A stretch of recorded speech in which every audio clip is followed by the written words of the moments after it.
Hey guys, welcome to the Sayre Mansion in Fountain Hill. My name is Sarah. I'm the general manager here, and I thought that we could start off with a little bit of history of the mansion. I think it's really interesting. First of all, this is sort of our gallery wall by our reception, by our front desk, and Mr. Sayre is front and center here. Mr. Sayre built this home in 1858. He was the chief engineer of the Lehigh Valley Railroad. A lot of people assume that he got his wealth from Bethlehem steel, as many of the wealthy folks up here on the hill did back then. He was involved with the steel, but most of his wealth came from the Lehigh Valley Railroad. Mr. Sayre was the first family home up here on what later became Fountain Hill, one of the wealthiest neighborhoods in the country at that time.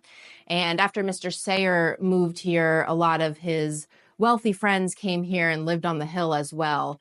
If any fans of Downton Abbey out there, this hill was very Downton Abbey back then.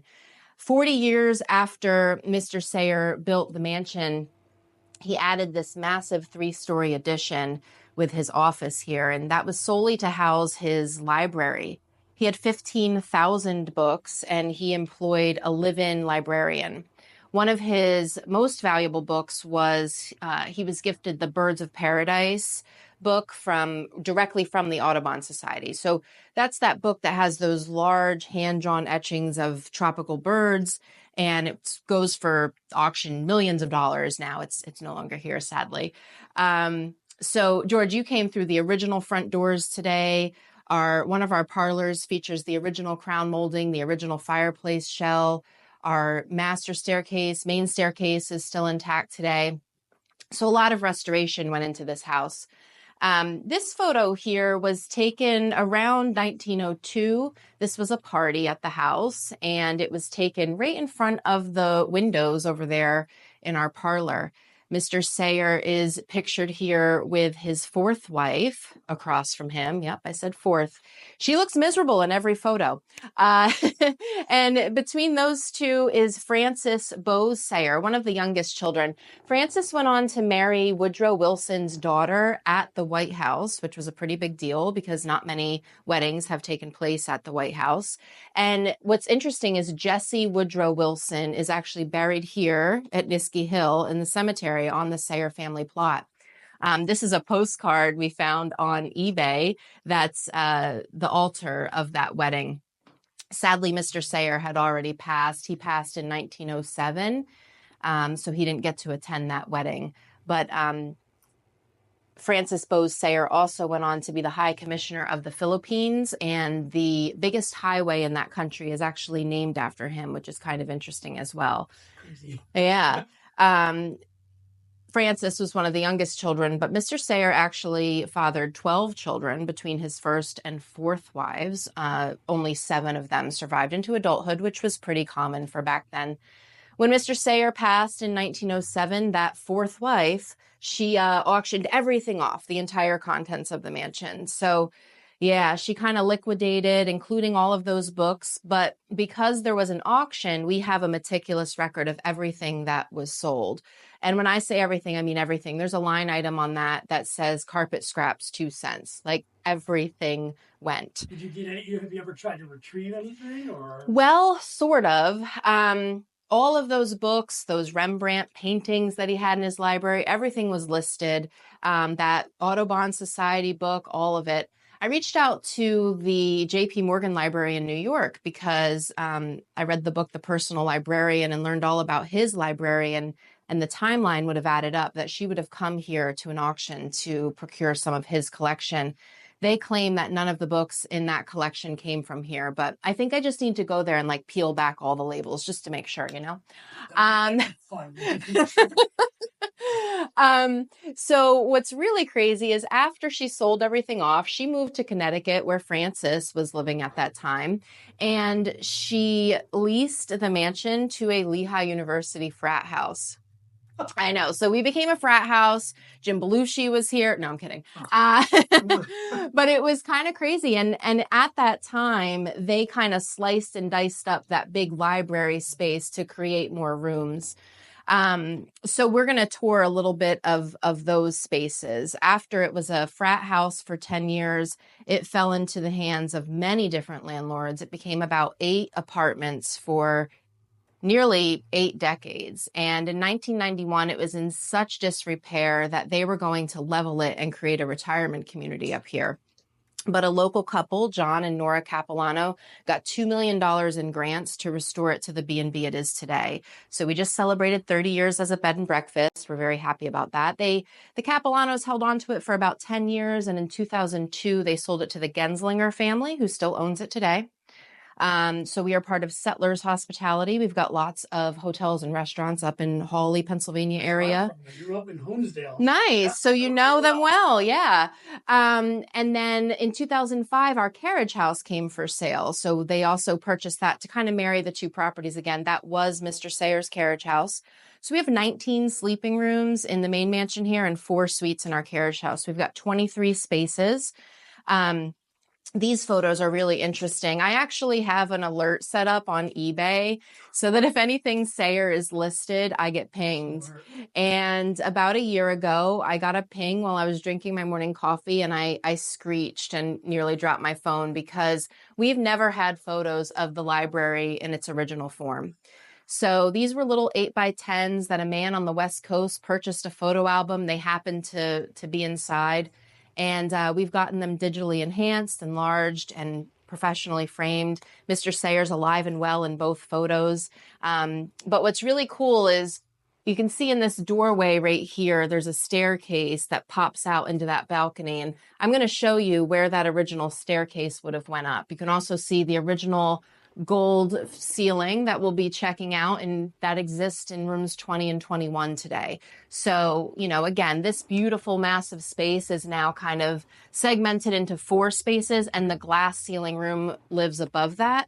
But it's just really phenomenal that we were able to find original images with him pictured in his library. We were really, really excited to get those. And even in this one here, he's pictured with a cigar.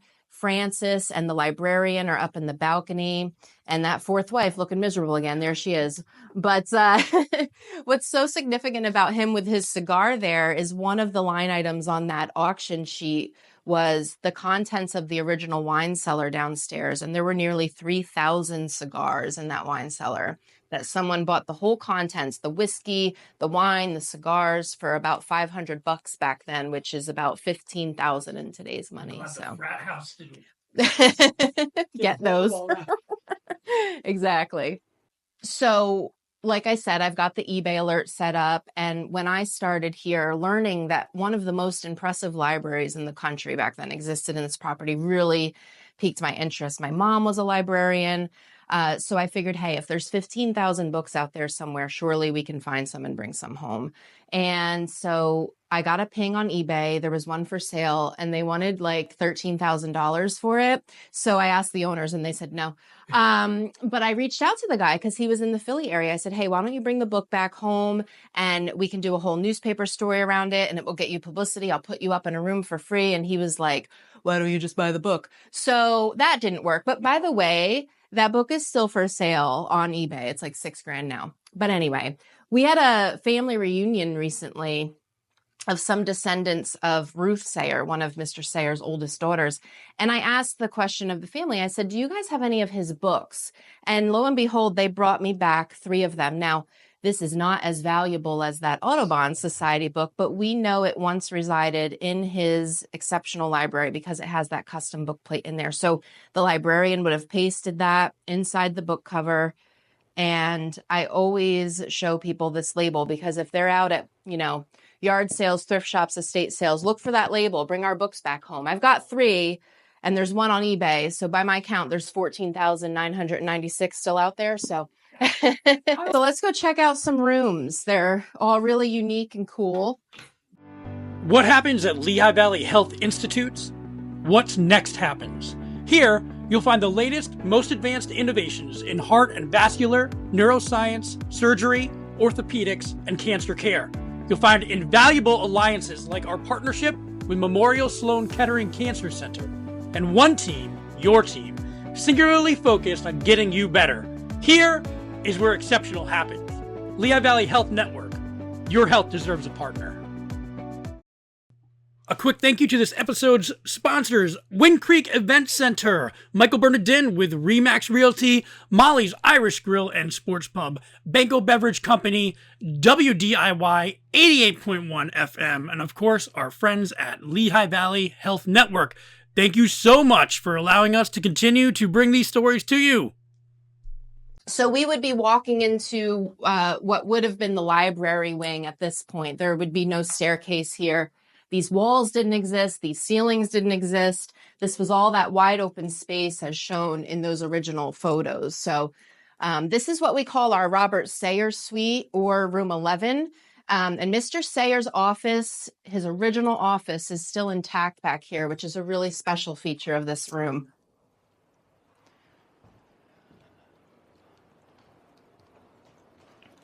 Now, when I had pointed to that picture and said that there was once a staircase, this is the doorway that I was referencing. So there used to be a wrought iron staircase that went right up into that notch there and would get you out onto the balcony above the library. Of course, there wasn't a mini split there, modern conveniences, but this is the original gold dome ceiling. And there used to be an exterior door in here. So Mr. Sayre would conduct small business meetings. He always kept a diary in his shirt pocket, just kind of man a few words. He would document who he met with and what they spoke about, the weather, anything like that. Just very short and brief. But we know a lot of those meetings took place in this space, which is pretty cool. A lot of people use that backdrop for their photos. We have like so many spots that are so picturesque. It's kind of nice to get married here.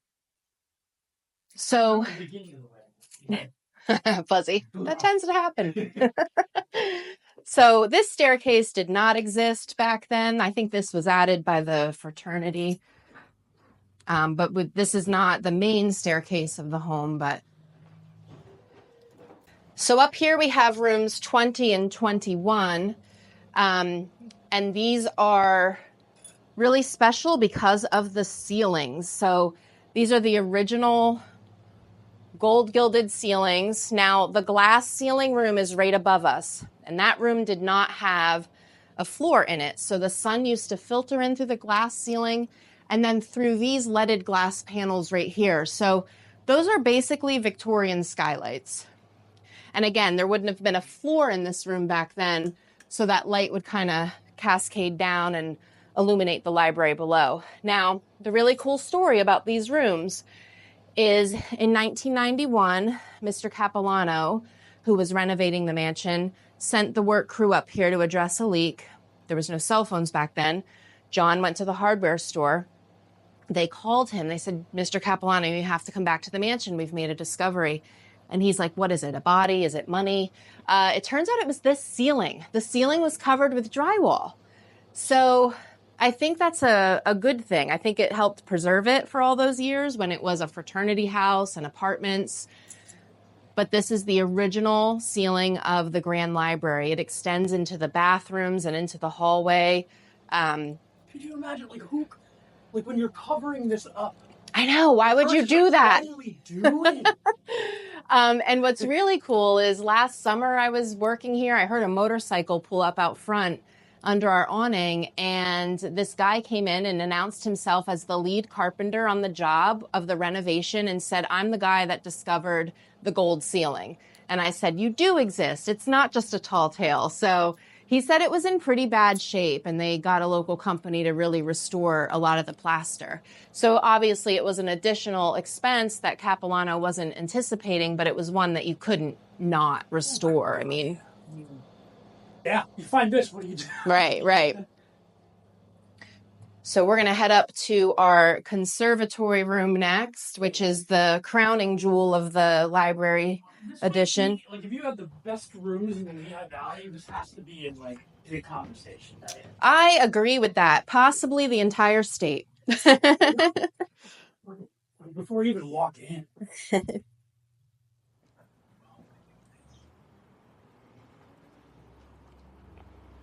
Not on the record, how much is it to rent this on an off day? midweek, it can go as low as $169, which is comparable to like the Marriott, right? So why would you stay at a chain hotel? Pay more for that in Ocean City. Yeah, you can stay here and get breakfast in the morning. So some cool things about this room. Back then, again, there was no floor in here. There was no modern air conditioning. So condensation would build up on these windows and kind of drip down into this original gutter system. And then it would get shot out of the building. So they left the gutters intact just because they are original.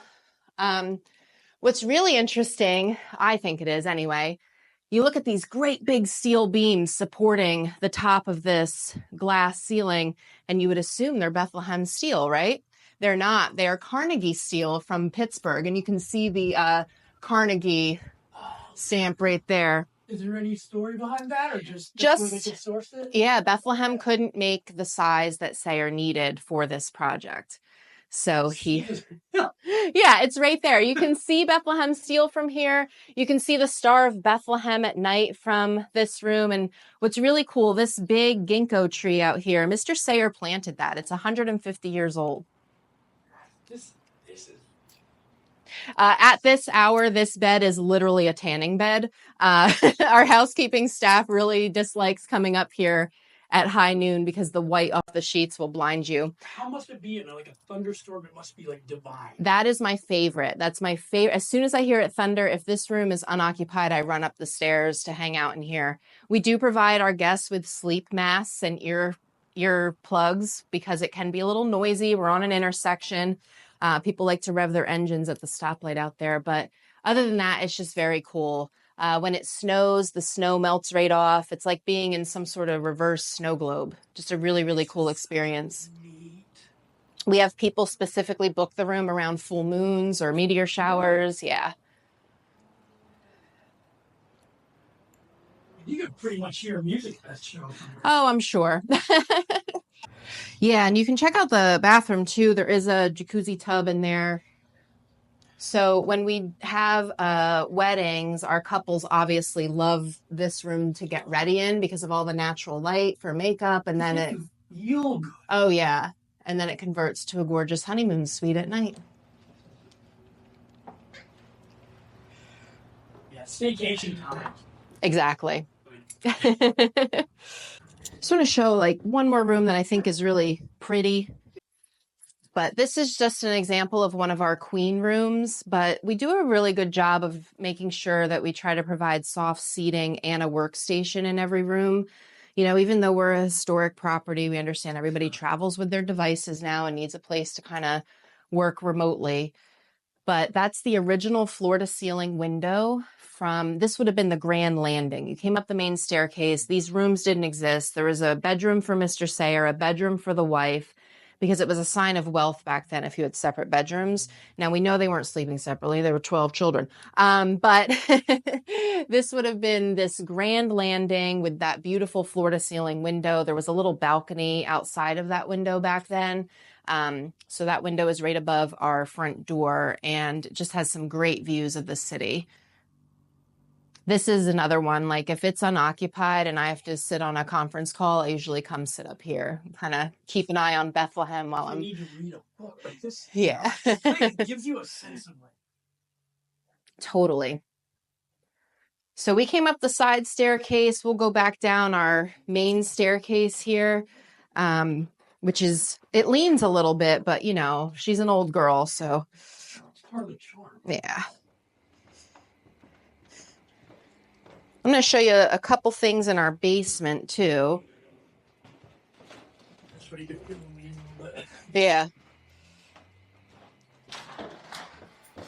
Just watch your head. This basement access did not exist when the family lived here. This was added after. They used to only be able to access the basement through a tunnel outside, which is kind of creepy and cool.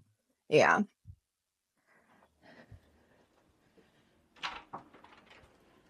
So this is Mr. Sayre's original wine cellar, and it's still intact down here.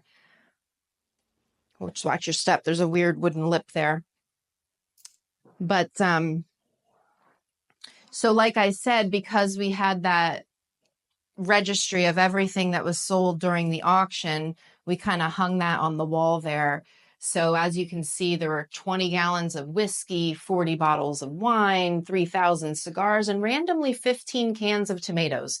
But someone bought the entire contents for around $500, and that would have been about $15,000 in today's money. So this is like the original man cave. No, this is great. Yeah. It reminds me of like Italy or something. Like Yeah, very much so. Especially the brick ceiling. What was really cool, we had a guest stay here. He had to get a procedure at St. Luke's Hospital. By the way, St. Luke's Hospital was also built by Mr. Sayre and his wealthy friends. And he stayed here, and he said, I lived here as a boy. My family moved out of here in 1960. We lived in one of the apartments. And he said, my mom whitewashed one of the rooms downstairs so that my Cub Scouts could meet. And I said, are you able to get down the stairs? Because he was elderly. He said, sure. I said, I want you to show me where that room was. And he led me to the wine cellar. So his Cub Scout meetings used to take place in the wine cellar. Now, this is actually the foundation of the 3-story library. So these stones were set in 1898, which I think is pretty cool. The brick ceiling is original. When John and Nora were renovating, they jackhammered out the floor about 2 feet, which is why you see this kind of ledge around the edge of the room, because they wanted more height in here so that they could create an event space down here. So we host corporate meetings down here, bridal showers, baby showers, team retreats, rehearsal dinners, anything. It's a really cool space. It's nice and private. There's a kitchenette. There's your own bathroom down here. It's really cool. But I mentioned that Mr. Sayre built St. Luke's Hospital with his wealthy friends. He and his wealthy friends also built Lehigh University. They built the Church of Nativity across the way here. So it's just really interesting that if it weren't for him and, you know, his philanthropy, a lot of things in this very area wouldn't even exist. So we're really happy to be here and keep his name alive, for sure. Did you go over how he made all his money? Where was he originally from this area? No, he actually was best friends with Asa Packer. And Asa Packer, of course, founder of Lehigh University. But Mr. Sayre was the biggest benefactor for Lehigh. He contributed $500,000 back then for that project. So millions. And Asa was actually Mr. Sayre's father's age, but they were fast friends. And Asa is the one that recruited him to come here to be the chief engineer of the Lehigh Valley Railroad. So that's where he kind of made his money up until Mr. Sayre created more routes to move the steel. They were still transporting the steel via canal boat. And back then it would freeze up 3 or 4 months out of the year. So when you introduced the trains to this area, it was, you know, the sky was the limit. Yep. Changed the game. So he made lots and lots of money on that. I just want to make sure I get this room. You mentioned this. Yeah, that's the original crown molding, which is plaster as well, and the original fireplace shell. What's interesting about this room is when it was apartments, this front porch was actually a kitchen for one of the apartments. So lots and lots of transformations in the building, lots of different purposes. So the architectural style of the mansion is what they called a dual parlor Gothic revival style. So obviously we use one of those parlors for our reception area. We use the other parlor as like a seating area for our guests. But this is the original front door where you really get that Gothic revival style feel. This is the original tile that was really busted up in the early 90s, and Mr. Capilano found a local restoration person to come out and fix that. But what's really cool, a lot of people don't notice this is there's actually pocket doors here too.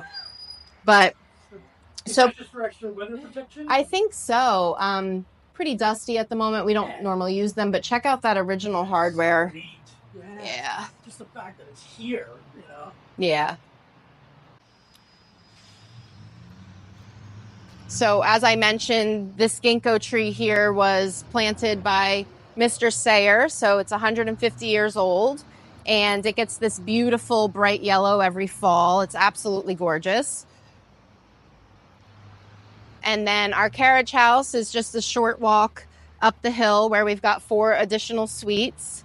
So those are a little bit more spacious than the rooms that we have inside. We even have a 2-bedroom apartment up there. So it's really comfortable for like extended stays. We're so close to the hospital, like if a traveling nurse comes or something, it's a great spot for them.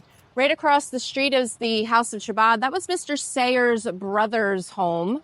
Mr. Sayre's brother was an architect and lived there. And like I said, he and his friends all built the Church of the Nativity right across the way as well. So when you go over to the Church of Nativity, they even have some Sayre artifacts in some glass cases. There's Sayre Hall at Lehigh University. I think there's also a Sayre Hall at the church. So lots of things with his namesake on it. We are on 2 acres here. So it's kind of a nice little oasis in the middle of the busy city.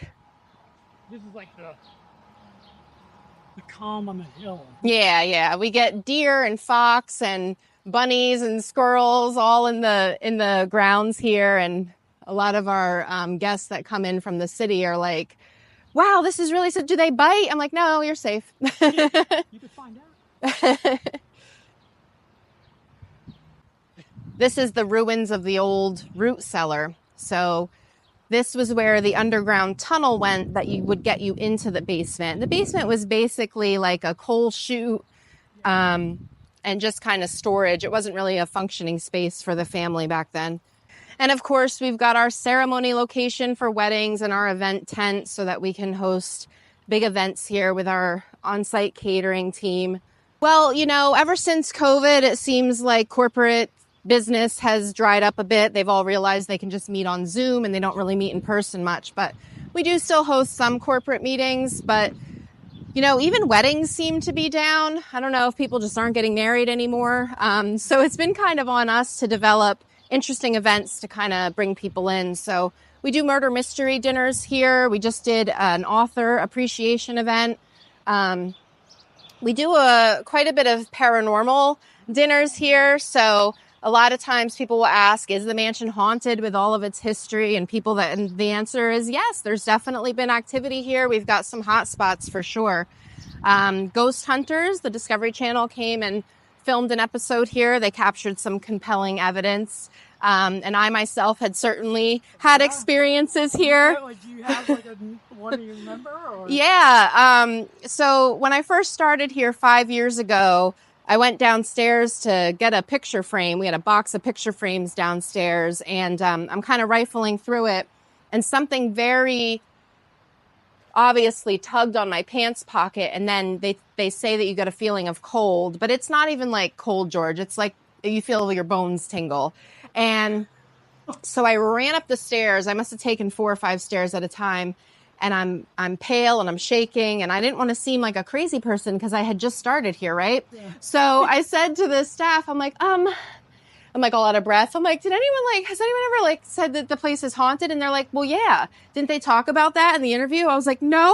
I didn't even think to ask that. Like, okay, you're starting to manage this 106-year-old building. Do I have to deal with ghosts at all? Right. It's not on the... It wasn't on the job description. But for the most part, they're friendly ghosts. This is their house. I think they just want to make sure that we're taking care of it. And we've never had a negative experience. It just can freak you out sometimes, for sure.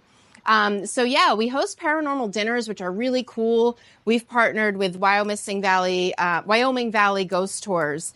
And so they come out. John and Carrie Ann are fabulous to work with.